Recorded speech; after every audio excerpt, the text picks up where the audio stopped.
point about what Islam says about the evolution theory. Yes. I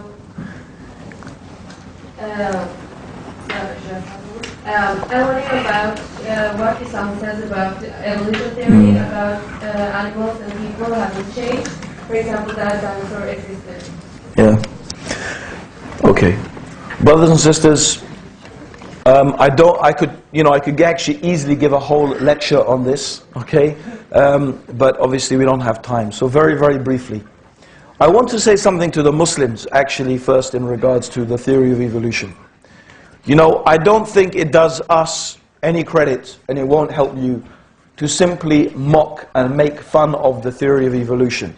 I personally believe that the theory of evolution is a very powerful idea. And it's powerful because it's simple, and it does seem to explain some phenomena that we see and that can be observed in the world in which we live and in the fossil record and so on and so forth. Right? Do Muslims believe in evolution? Well, I wouldn't say that it's a point of, certainly it's not a point of view or it's not a principle of our religion that we have to believe in the theory of evolution. Right? Certainly not. So do we believe it in the sense that it's a dogmatic thing that we have to believe in? Certainly not. Right? However, Muslims by and large do believe that the scientific methodology as a methodology is a good and sound methodology. Okay? And that if science conclusively proves something to be true, that is not something as Muslims we can ignore. Now, many Muslims today would still argue that the theory of evolution is not conclusive. There are still many holes and discrepancies that have not been dealt with concerning this theory, and there is lack of evidence in order to fully say that we can really be sure that this theory has taken place.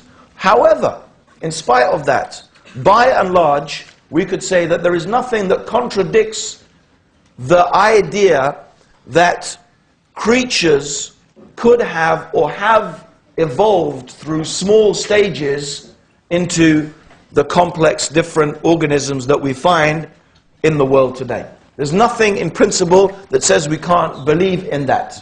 Okay?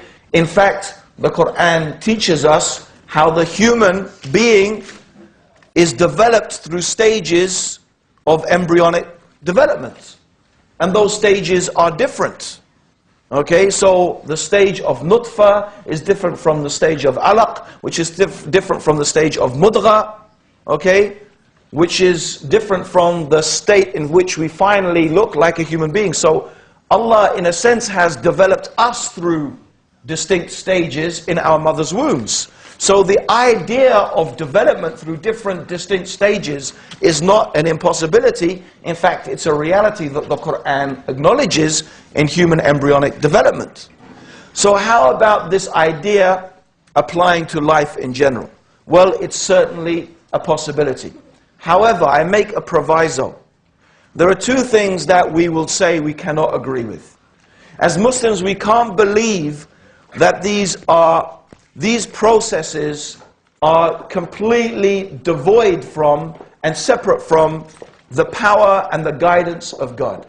So if evolution has taken place, it's because God is the evolver. God is the one who is evolving the creation. In other words, we can't accept the premise that these are purely natural processes that don't have anything to do with the power of Allah subhanahu wa ta'ala and the knowledge of the Creator. So, do we believe that got really randomly things evolved? No, we can't accept that. Secondly, I stick to although there are other opinions, but I don't agree with them, I stick to the orthodox opinion that God has created the human being miraculously. That Adam was created in a way that is miraculous, just as Jesus was created in a way that was miraculous. Jesus was created without a father, no father. God created Jesus miraculously in the womb of Mary, and God just needs to say be, and something is. So Jesus was human. He was a human being. We don't believe that because God created him miraculously without a father, therefore God was his father. No.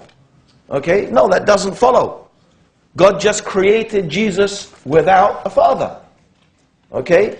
Similarly, God created Adam without a mother or a father.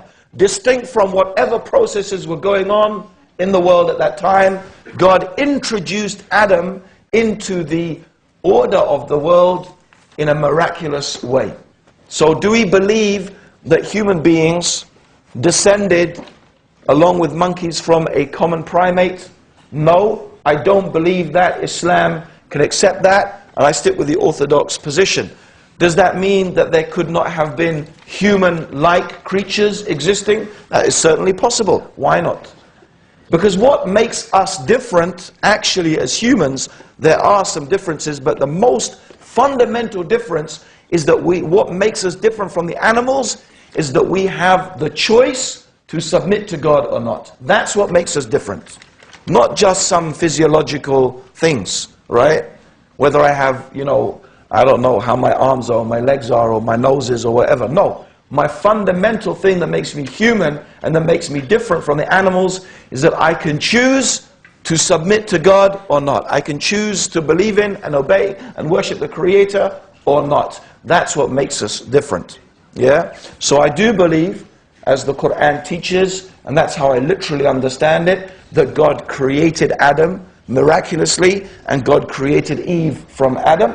Okay? But does that mean that evolution did not take place? Or no, it doesn't. Islam does not have anything to say about that definitively one way or the other, so it's certainly possible. So I hope that answers that question, and Allah knows best.